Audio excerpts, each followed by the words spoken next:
afternoon. I'm Kevin Captain, Community Information Director for Volusia County Government. Today is November 7th, and we regret to advise that we're still in hurricane season. As of this morning, the disturbance north of the Bahamas has been named Subtropical Storm Nicole. This storm is predicted to become a very large subtropical storm over the next several days, with the potential of being upgraded to either a tropical storm or possibly even a hurricane. The direct path and intensity of the storm is not entirely certain. However, what we do know is that all of Volusia County will experience some effects, especially those who live on the coast. Now is the time to start making preparations.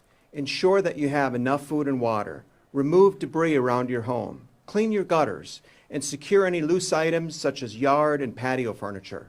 Restock all your flashlight batteries, especially if you used them during Hurricane Ian. You might need some fresh ones. Sand and sandbag distributions have already begun.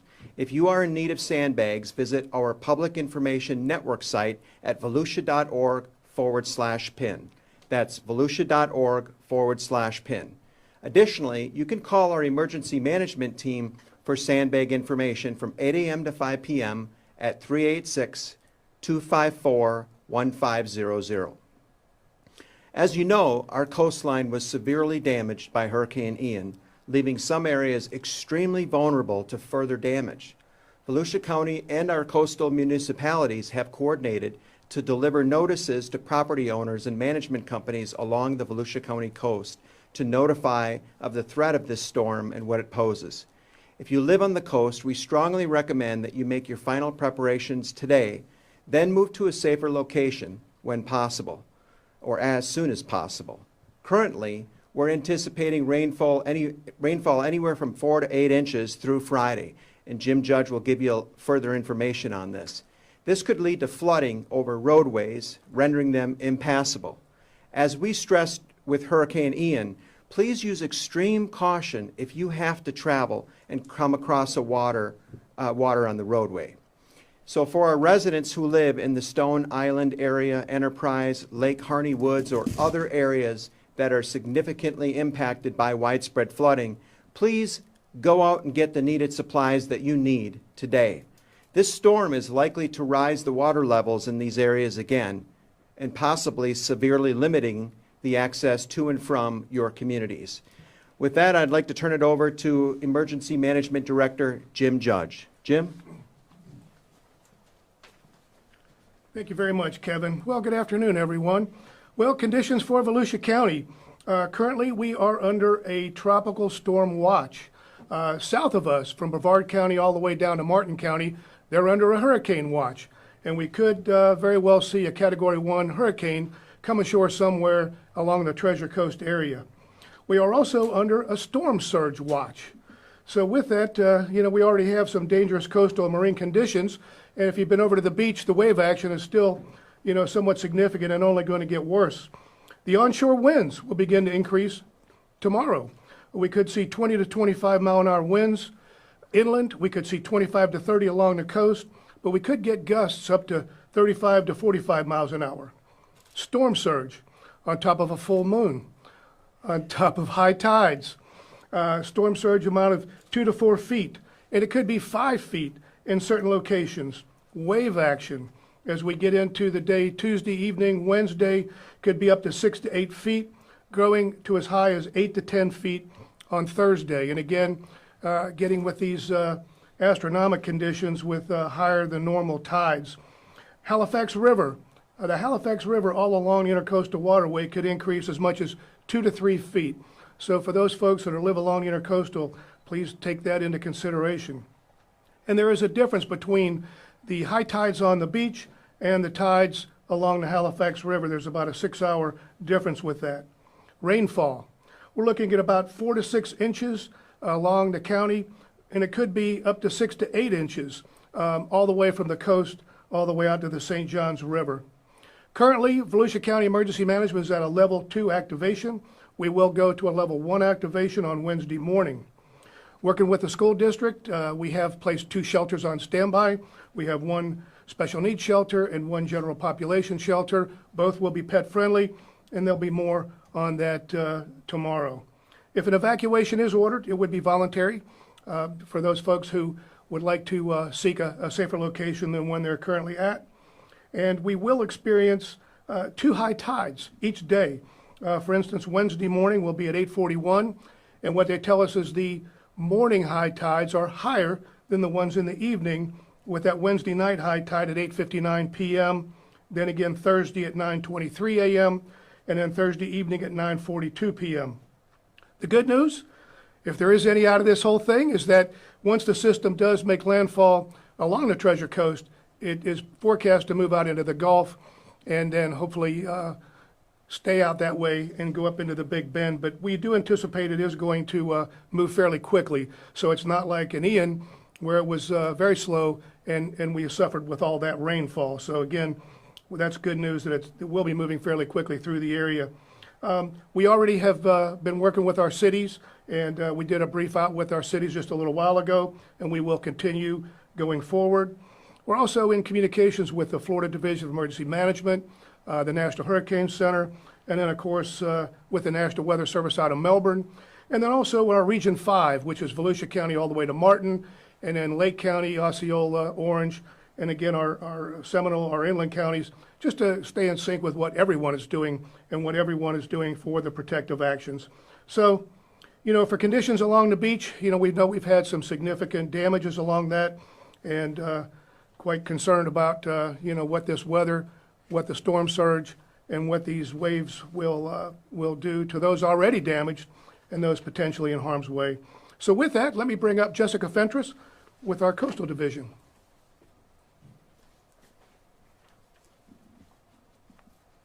Thank you, Jim. To our residents on the coast, this is likely your last day to make any repairs to your seawalls or other preparations before the storm hits. Starting tonight and into early morning, the tide will start to get too high. Our Coastal Division staff has already been making preparations for the upcoming storm event. Our trash bins and portalets have already been removed.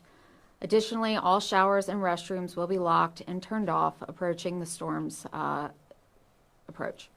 Staff will be posting additional warning signage today and tomorrow. As a reminder, many of our structures are still not safe due to the damage sustained from Hurricane Ian. The impacts of the storm will likely deteriorate those structures even more and may damage them that are previously unharmed. Once the storm passes, we recommend not only going on to any structures until we've had ample time to assess the damage, but give us enough time to clear the area for you. And with this, I'm going to give you to Chief Andy Etheridge with Beach Safety. Good afternoon, Chief Andy Etheridge with Beach Safety with a few points about the beach. Currently, we're still open for beach driving and access throughout this day. That'll give current residents time to get down and try and do some last-minute preparations for their properties. By the end of business day today, we will close to driving, and we will remain closed throughout the duration of the storm. Currently, my staff is preparing the beach by removing our assets and our lifeguard towers off of the beach. So that means with these incoming waves and these currents, it's going to be very dangerous to be down there. We'll have a difficult time getting to anybody who's caught in rip currents or anything like that. So please take this time to hunker down in the middle of this storm, wait it out, don't go down to the beach throughout this storm. So for a couple of days until this storm passes, stay off the beach, stay out of the water, and give us a chance to get back down there after it passes. We'll reevaluate the beach as soon as we can. We'll get things put back into place, and we'll be able to move forward. Again, stay out of the water. Please stay off the beach until this storm passes. With that, I'll give it back to Kevin Captain. Thank you, Chief Etheridge. Just a couple of announcements, some closing announcements before we totally close out. All Volusia County public schools are closed tomorrow for Election Day and Friday for Veterans Day. At this time, school will be in session Wednesday and Thursday, November 9th and 10th. However, that is subject to change as we learn more about the storm's trajectory and potential impacts. For updates regarding school closures, you can visit the Volusia County School District's website at vcsedu.org. You can also visit volusia.org/pin. Election Day is tomorrow. As the significant impacts of the storm are not likely to arrive until Wednesday or later, All Volusia County voting locations are planned to be open as originally planned. To learn more about election information in Volusia County, visit the Volusia County Supervisor of Elections Office website at volusiaelections.gov. The Volusia County Fair is also making an adjustment due to the storm. The Prospect Steer Show will be moved to tonight at 8 p.m. The removal of all Prospect steers will be immediately done after the show or the following day from 8 a.m. to noon. You can visit the VolusiaCountyFair.com to stay informed regarding the fair's most current updates. It is possible the fair may close later this week. We encourage residents also to utilize what we call the Know Your Zone feature on the Volusia County Emergency Management website, as well as the Volusia County Emergency Management mobile app. This feature will assist residents to identify if you are in an evacuation zone or if you live in a low-lying, flood-prone area. It also provides evacuation routes and other useful tips to prepare for such an event. This is also the time to take pictures and document the condition of your property and home prior to the storm. In the unfortunate event your property or home is damaged from the storm, this will help substantiate your claim to your insurance company or to other assistance programming. Again, this is the time to start making plans. Don't let your guard down. Even if the storm does not transform into a hurricane or directly hit Volusia County, we're still likely to receive substantial rain and tropical force winds, so there is a potential for significant damage. To receive the most up-to-date information, please visit volusia.org/pin, download the Volusia County Emergency Management app, and follow us on Facebook, Twitter, or call 386-254-1500. Also, there's been a lot of questions about debris. There's continuing debris that's out on the streets. The city and county contractors are doing the very best they can to pick up as much debris as they can before the storm hits.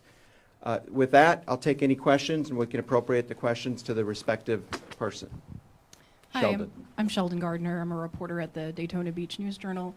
I was wondering if you could give us a sense of how much of an impact the storm could have on erosion on the coast, and if there are any structures, on the verge of collapse that could collapse in this. Jessica?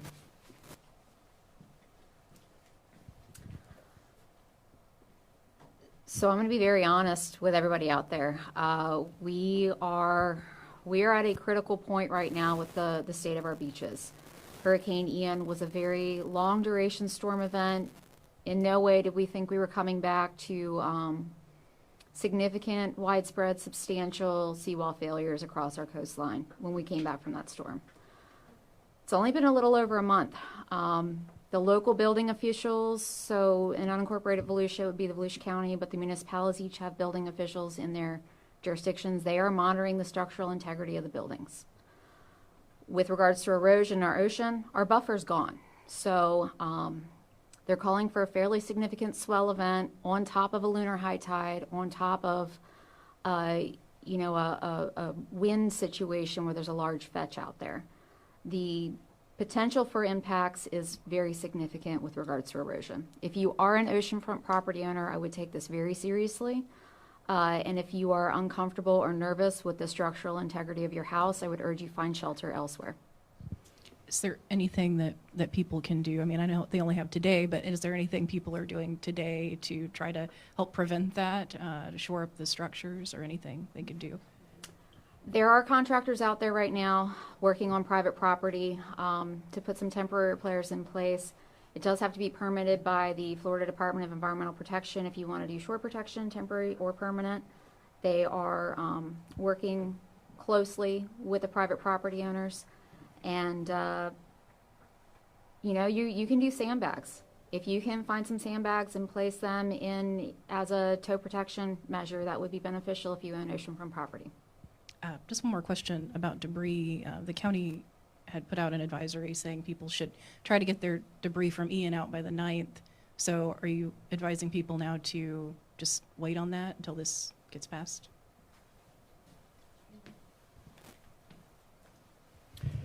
As far as debris, we still have that continued message. People can still put it out on the road. And as I said, the contractors are working diligently to try to get it done as soon as possible. While we can't make any guarantees, what we can tell you is that they're doing the very best they can. Claire? Jessica, can I ask you real quick, can you quantify how many structures at this point could be in jeopardy? We know, I know of at least 2 large condos that are out, and I think there's probably a few homes, but do you have a quantification of how many additional homes were sort of on the edge, but that this could create real disaster for those homeowners? I don't have that number because it's spread A across couple multiple. dozen? Is that fair to I say? think in the county, we have a dozen. So if you add into play your coastal municipalities, you probably have about 2 dozen. Now, that number may change in 3 days because this is a compounding structure or a compounding storm event where the damages you already start off with, you may have more damages tonight. You may have even more damages tomorrow, and you may have even more damages the following day. So it's going to be compounding impacts. If you survive tonight's high tide, you're not safe for tomorrow. If you survive Thursday morning's high tide, you're not safe for Friday. So it's going to be a rolling scale on that number. So beyond those that were evacuated completely, closed up due to Ian, at least several dozen in our county that are in jeopardy at this point. I know there's about 2 dozen that are being watched by the local municipalities and the local building officials. Thanks. Question for Jim. Rebecca with News 13. What's your message to any local residents who may not have started any storm preps yet? Well, you know, I look at this almost like a large forest fire. Somebody knocks on your door, tells you you've got 10 minutes to get out. So now you've got some time. You know, we've got today, we've got into tomorrow. But once we get into Wednesday, especially Wednesday evening, then certainly conditions are going to deteriorate rapidly. But then also, Claire, I wanted to mention too that we've had fire, EMS, law enforcement, our building officials, and we've actually even want to assure the governor that we're taking every precaution to make sure that we get people out of harm's way in those structures. So Tim Morgan, even just talking with Tim a little bit ago, the sheriff's office is going to be working Wilbur by the Sea, knocking on doors, just making sure that the cities are doing everything they can do with those damaged structures or ones that potentially could be problematic to make sure that those residents understand, you know, the dangers that are coming our way this week. Did I answer that for you? Okay, Thanks, Jim. you bet. For Jessica? I'm Ian Cassette with Fox 35. With Ian, obviously, that was the storm surge that we got from that and the duration event. I've been told that even after post-Ian, that the high tides were relatively high against the walls in Daytona. What are we looking at long-term with this? Are there long-term implications with another event on top of this with kind of a compromised state that some of the beaches are in? So what you're experiencing right now with your high tides is that the beach has been deflated. Since Hurricane Ian was such a long duration storm event, what it ended up doing is deflating your beach profile. So you have more seawalls exposed down to the water elevation. You have a flatter beach. That big, beautiful, soft sand berm that everybody got stuck in this summer is now gone. If you could lose additional sand in this storm, and then, you know, Volusia County is notorious for February, March nor'easter events.